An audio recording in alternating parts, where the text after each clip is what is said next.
የሰው ልጅ ሁሉ የመወደድና የመፈለግ ረሃብ አለው ይላል ዳል ካርኔጊ። እውነት ነው። ሁሉም ሰው ባለበት ቦታ ላይ ተፈላጊና ተመራጭ መሆንን ይፈልጋል። እንደውም አንዳንዴ መኖራችን ራሱ ትርጉም የሚሰጠን እንደምንፈለግ ሲሰማን ነው። ስለዚህ በአጭር ቋንቋ ሕይወታችንን ትርጉም ከሚሰጥልን ነገር አንዱ መፈለግ ነው። ታዲያ አንዳንዶች በሄዱበት ሁሉ ይፈለጋሉ። ለስራ፣ ለጓደኝነት፣ ለማማከር፣ በሁሉም ነገር ተመራጭ ሆነው በሰው ሲከበቡ ይታያል። እነዚህ ሰዎች ሁሌም ምርጫ በእጃቸው ነው። ሁሉም አሰፍስፎ ይቀበላቸዋል። አንዳንዶች ደግሞ በሰዎች የሚገፉና ሰዎች የማይተማመኑባቸው ናቸው። ወይም በእነሱ ስራ የሚረካ የለም። ሁሌም የመጨረሻ አማራጭ ናቸው።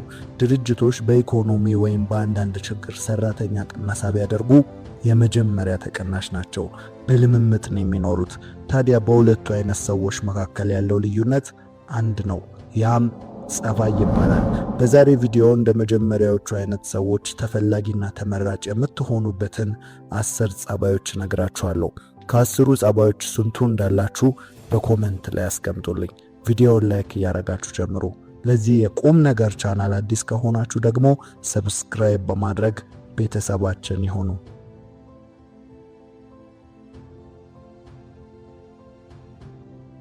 መፈለግ አስፈላጊ እንደሆነ ሁላችንም እናውቃለን። በተለይ በዚህ አሁን ባለንበት ፉክክር በበዛበት ዓለም ላይ የግድ ያስፈልገናል። ታዲያ ተፈላጊ የሚያደርጉን 10 ጸባዮችን ደግሞ እንመልከት። አንደኛ፣ ራስን ማነቃቃት። ይህ ጸባይ ስራችሁን እንዳታቆሙ፣ ከሰዎች ጋር ያላችሁን ግንኙነት እንዳታበላሹ ያደርጋችኋል። ጀማሪ ብቻ ሳይሆን ጨራሽ ያደርጋችኋል። አብዛኛው ማሳካት ያለባችሁ ነገሮችን የሚደገፉት ወይም ለመቀጠላቸው ዋስትና የሚኖራቸው በእናንተ ላይ ነው። ለእናንተ ደግሞ ያላችሁት ራሳችሁ ብቻ ናችሁ። አብዛኛውን ነገር የምታሸንፉት ብቻችሁን ታግላችሁ ነው። ለዛ ነው ራሳችሁን ማነቃቃት ማወቅ ያለባችሁ። ሰዎች በተነቃቃ ሰው አካባቢ መሰብሰብ ይወዳሉ። ተስፋ ባለው ሰው ዘንድ፣ በሚሰራ በቃ በአጠቃላይ ባልደከመ ሰው ዘንድ መሰብሰብ ይፈልጋሉ። ምክንያቱም በዛ ሰው ዘንድ ወይም በዛ አካባቢ የሚፈጠረውን ኢነርጂ ስለሚወዱት ነው።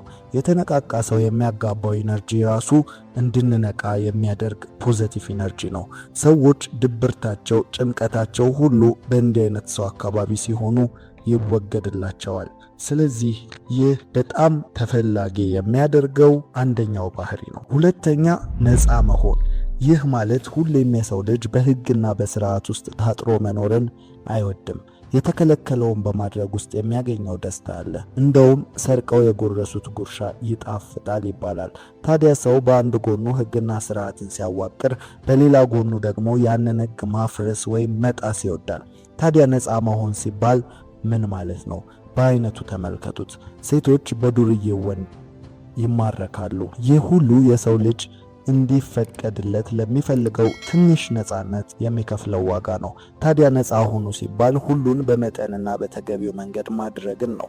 በስራና በስርዓት ብቻ ከታወቃችሁ ሰዎች እናንተ ጋር ሲሆኑ የሆነ ጭንቀት ስለሚሰማቸው እናንተ ላይ ለጉዳይ እንጂ አብሮ ለማሳለፍ የማይመርጧችሁ ትሆናላችሁ።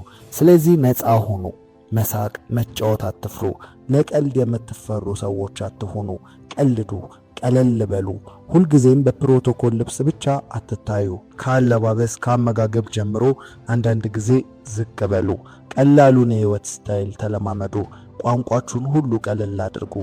ለቀልድ፣ ለሳቅ፣ ለጫውታ በሰዎች ዘንድ አትፈሩ። ሰዎች እናንተ ጋር ለሚሳሳቱት ለሳቅም ሆነ ለቀልዳቸው ከእናንተ ዘንድ ትዝብትን የሚያተርፉ የሚመስል ስሜት እንዳይሰማቸው አድርጉ። ለብዙ ነገር ተመቹ። ይህ ነፃ መሆን በሰዎች ዘንድ ተወዳጅና ተፈላጊ ከሚያደርጋችሁ ባህሪዎች ውስጥ ሁለተኛው ነው። ሶስተኛ፣ ሞካሪ ሁኑ። ይህ ጸባይ ብዙዎች እናንተን ካጠገባቸው ለማድረግ ብዙ የሚተጉለት ጸባይ ነው። ሞካሪ መሆን ተወዳጅ ከሚያደርጋችሁ ባህሪ መካከል በሶስተኛነት የምናነሳው ነው። ይህንን ባህሪ መገንባት በእርግጥም ኃላፊነትን ከመውሰድ ጋር በቀጥታ ይገናኛል። ግን ሞካሪ መሆን ማለት ምናልባትም ባልተረጋገጠ ሐሳብ ወይም በአዲስ ነገር ላይ በድፍረት ኃላፊነትን ወስዶ መሞከር ነው። ሁልጊዜም በተለመደው መንገድ መኖርን አስወግዱ። ለአዲስ ነገር አይምሯችሁን ክፍት አድርጉ። አዲስ ሐሳብ፣ አዲስ መንገድን በመሞከር የሚመጣውን ኪሳራም ሆነ ውድቀት፣ ስኬትም ሆነ ማሸነፍ ለመቀናጀት አእምሯችሁን፣ ስነ ልቦናችሁን አብቁ።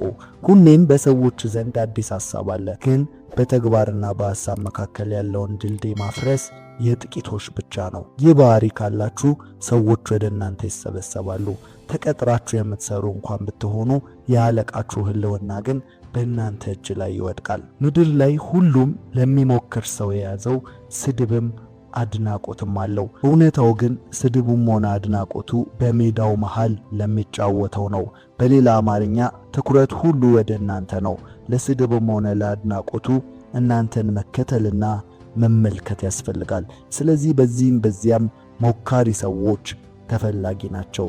ይህ ባህሪ ካላችሁ ከተፈላጊ ሰዎች ባህሪያት ውስጥ ሶስተኛውን አሟልታችኋል ማለት ነው። አራተኛ ጠባቂ ሆኖ ወይም ፕሮቴክተር።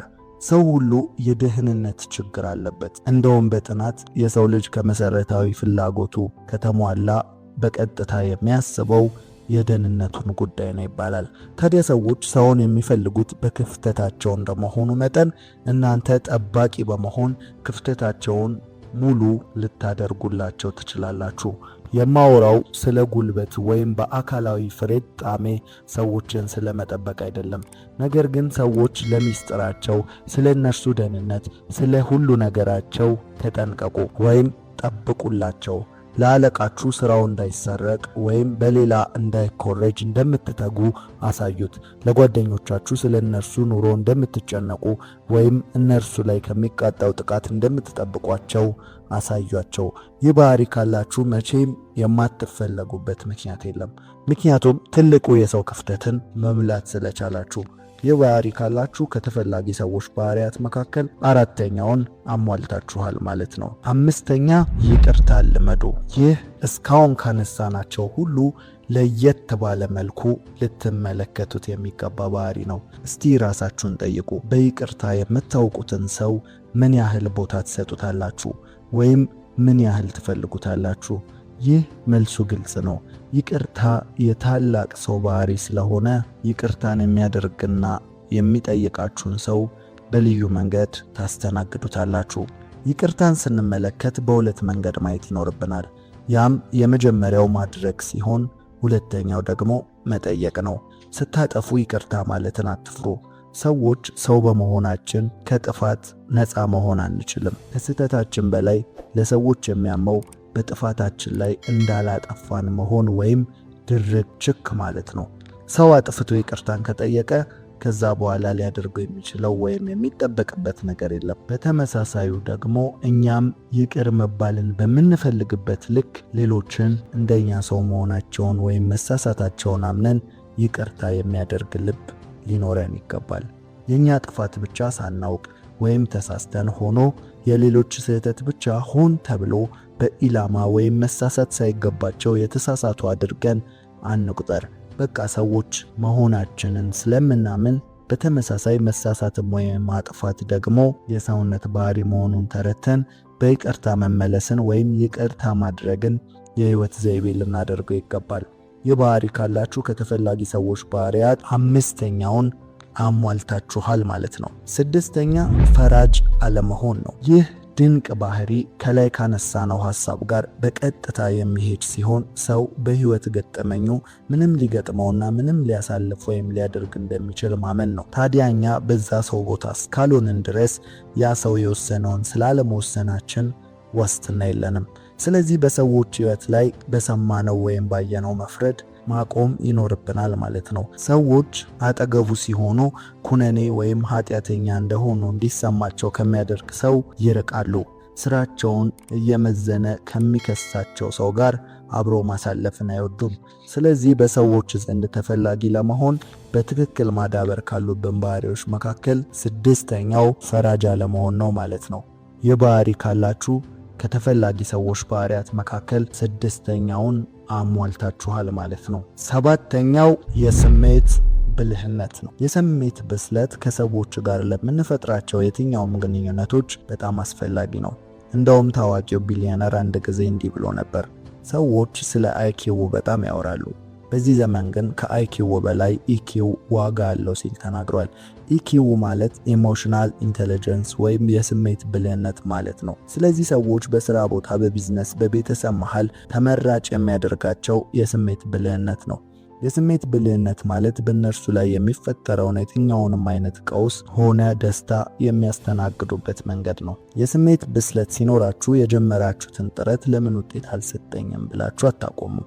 የስሜት ብስለት 4 ደረጃዎች አሉት። የመጀመሪያው ራስን መረዳት ነው። የራስን ስሜት ማወቅ ነው። ለምንድን ነው ስሜታችሁ ቶሎ ቶሎ የሚለዋወጠው? የሚሰማችሁ ስሜት መንስኤው ወይም ለምን እንደተፈጠረ ታውቁታላችሁ?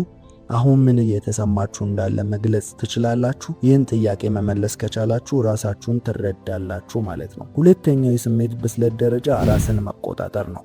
የስሜታችሁ ሪሞት ያለው ማን ጋር ነው? ሰዎች በሚናገሩት ወይም በሁኔታዎች መለዋወጥ ምክንያት ስሜታችሁ ይለዋወጣል? እንደዛ ከሆነ የስሜታችሁ ሪሞት ሌላ ጋር ነው። ሶስተኛ ሰዎችን መረዳት ነው። ሰዎች ምን ሊፈልጉ እንደሚችሉ ከሁኔታው ከስሜታቸው ፊታቸውን በማንበብ ቀድማችሁ መረዳት ከቻላችሁ የስሜት ብልህነት አላችሁ ማለት ነው። ሰዎች ከንግግራቸው በላይ ጥልቅ ፍላጎታቸውን በሚረዳቸው ሰው ይማረካሉ። አራተኛው ምርጥ ግንኙነት መፍጠር ነው። ይሄ የስሜት ብስለታችሁን ሊያረጋግጡ ከሚችሉ ዋነኛው ባህሪ ነው። ስሜታችሁን የምትቆጣጠሩ ከሆነና ሰዎችን የምትረዱ ከሆነ ይህ ቀላል ነው። ሰዎችን በቀላሉ ወደ እናንተ መሳብ ትችላላችሁ። ስለዚህ የስሜት ብስለት ካላችሁ ከተፈላጊ ሰዎች ጸባዮች መካከል 7ኛውን አሟልታችኋል ማለት ነው። 8ኛ ዲሲፕሊን። ስለዚህ ባህሪ አብዛኞቻችን እናውቃለን። ነገር ግን በሀገርም ደረጃም እንደ ሕዝብም አብዛኛው ላይ ያለ ስንፍና ነው። ይህ ነገሮችን እስከ መጨረሻው ታግሶ በትጋት የማድረግ ጥበብ ሲሆን እስቲ ያስተውሉ። እናንተ እንኳን አጠገባችሁ ልታደርጓቸውና ልታምኗቸው አብረዋችሁ እንዲሰሩ የምትፈልጓቸው ሰዎች ምን አይነት ናቸው?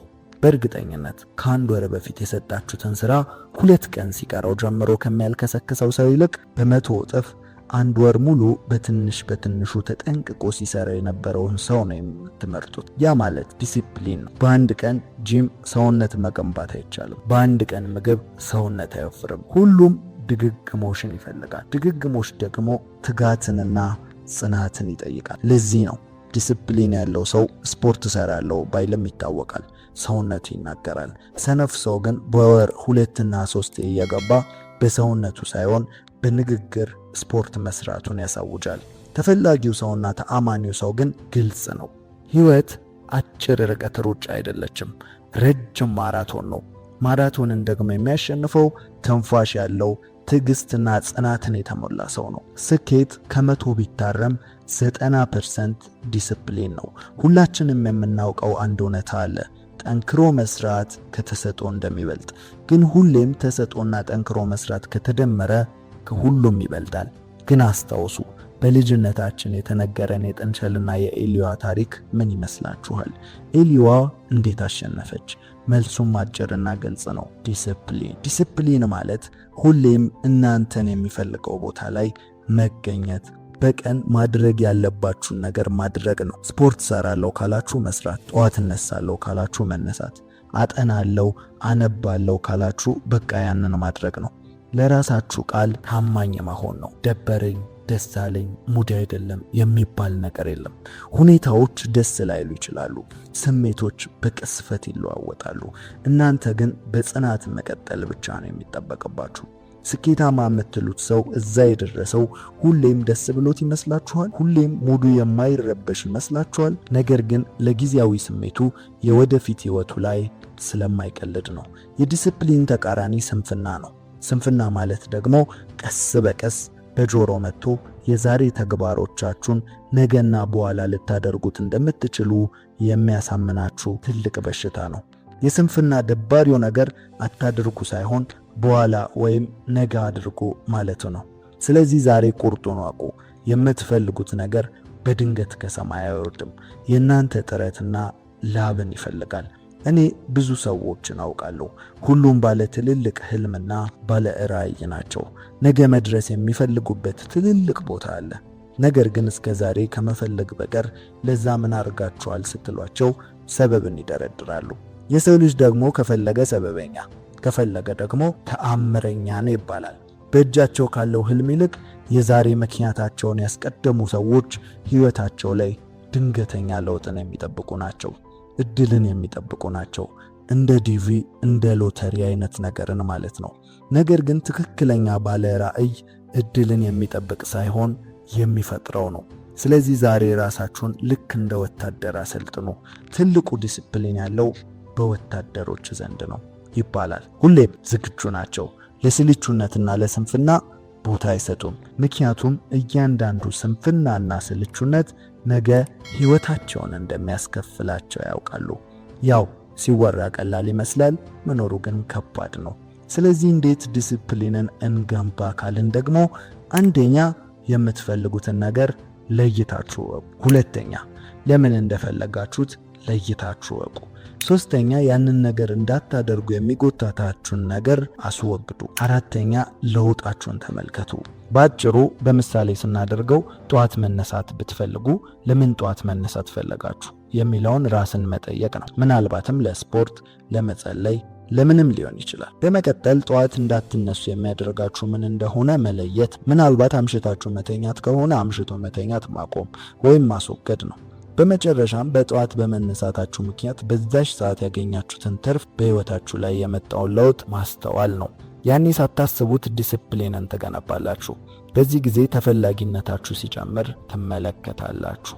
ከሰዎች ጋር ያላችሁ ግንኙነት ሲጠነክር፣ እንደ ጀግና ሲቆጥራችሁ፣ ከናንተ ጋር ሲሆኑ ሰዎች ፍርሃት ሲወገድላቸው፣ በእናንተ ሲተማመኑና ኃላፊነትን መሸከም እንደምትችሉ ሲያምኑባችሁ ታያላችሁ። ስለዚህ ይህ ባህሪ ካላችሁ ከተፈላጊ ሰዎች ባህሪያት መካከል 8ኛውን አሟልታችኋል ማለት። 9ኛ ትኩረታችሁን መጠበቅ። ትኩረት ያላቸው ሰዎች የተረጋጉና የሚፈልጉትን የሚያውቁ ስለሆኑ ተፈላጊ ናቸው። በዙሪያችሁ ያለውን ነገር በሙሉ ጫጫታ ነው። ሁሉ ነገር እንደሚያስፈልጋችሁ ሊሰማችሁ ይችላል። በጥልቀት ካሰባችሁት ግን ለእናንተ የሚጠቅማችሁ በጣም ጥቂቶቹ ናቸው። ብዙ ጓደኛ ይኖራችኋል። አብዛኞቹ ግን ወይ የልብ ወዳጅ አይደሉም፣ ወይ ጓደኛ ቢሆኑም ባይሆኑም ለእናንተ የሚቀንሱትም ሆነ የሚጨምሩት ነገር የለም። ብዙ ስራ ላይ ተፍ ልትሉ ትችላላችሁ።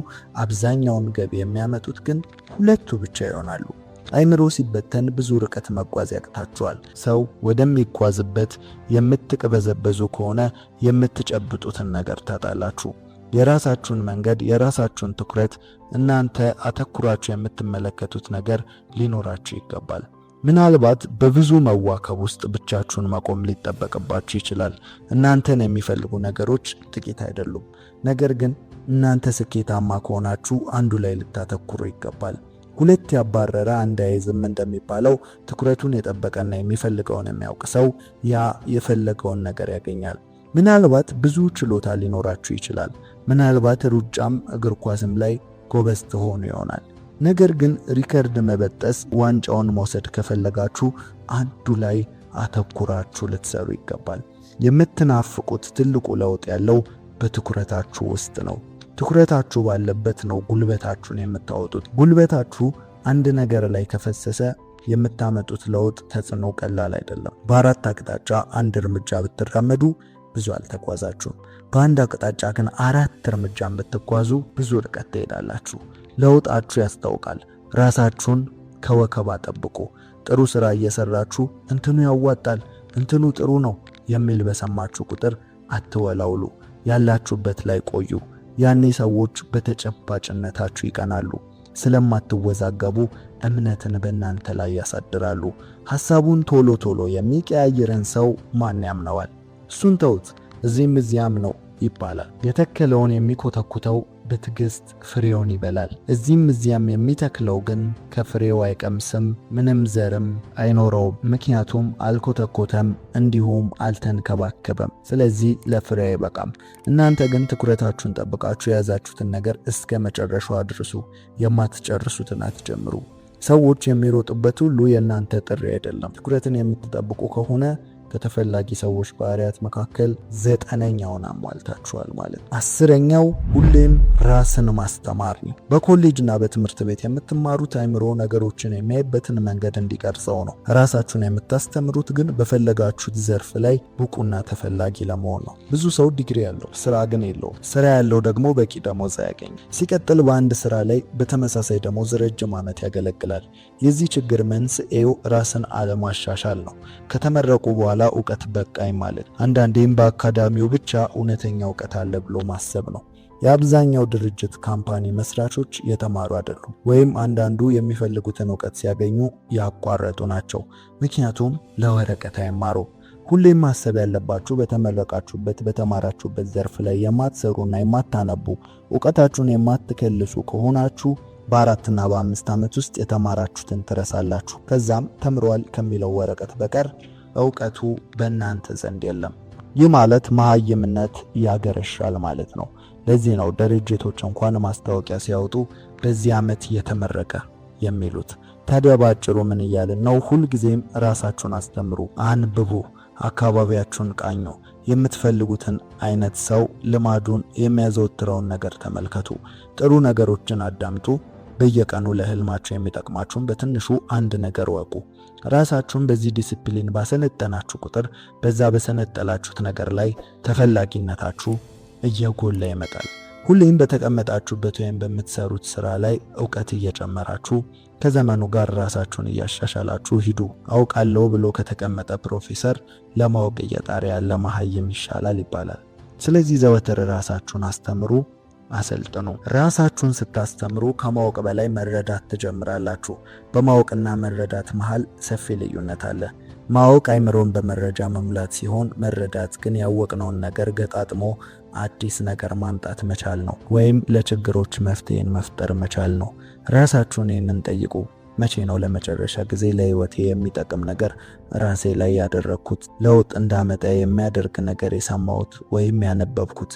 ይህንን ስትመልሱ በማደግ ላይ መሆናችሁን ወይም ማቆማችሁን ማወቅ ትችላላችሁ። ራሳችሁን የማስተማር ባህሪ ካላችሁ ከተፈላጊ ሰዎች ባህሪያት መካከል 10ኛውን አሟልታችኋል ማለት። ለዛሬ ያዘጋጀንላችሁ ይህንን ነበረ። ምርኩዝ የሚሆን የህይወት ምክርን ለማግኘት ምርኩዝ ቻናልን ሰብስክራይብ በማድረግ ቤተሰባችን ይሁኑ። እናመሰግናለን።